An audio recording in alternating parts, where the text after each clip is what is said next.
उपायुक्त पार्थ गुप्ता ने कहा कि अंबाला छावनी में बनाए जा रहे घरेलू हवाई अड्डे के निर्माण से संबंधित सिविल वर्क का कार्य पूरा कर लिया गया है। जो शेष कुछ कार्य है वह भी 10 अगस्त तक पूरा कर लिया जाएगा। अंबाला शहर में अंबाला छावनी और विकास रूपी कार्य जो किसी कारणवश रुके हुए हैं, उनका प्रयास रहेगा कि इन कार्यों को भी शुरू करवा कर जल्द ही इन्हें भी जनता को समर्पित किया जा सके।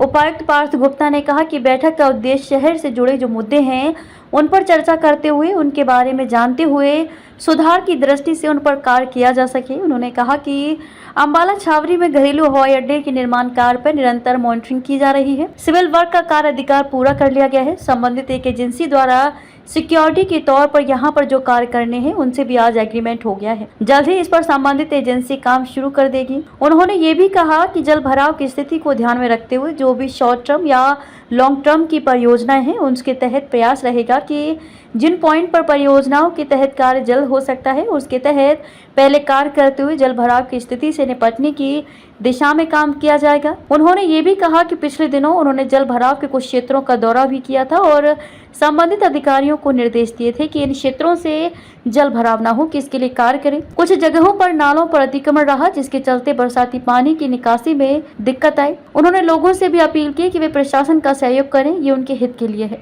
इसके साथ साथ बाजारों में गलत वाहन खड़े करने से जाम की जो समस्या रहती है उसके तहत नियमों की पालना करें। जहां पर निर्धारित स्थान है वहीं पर वाहन खड़ा करें, ये हमारा नैतिक कर्तव्य भी है। उन्होंने कहा कि प्रशासन द्वारा प्रयास रहता है कि लोगों को हर सुविधा बेहतर तरीके से मिले, इसके लिए सबका सहयोग भी बेहद जरूरी है। अंबाला से राजेंद्र रैना की रिपोर्ट।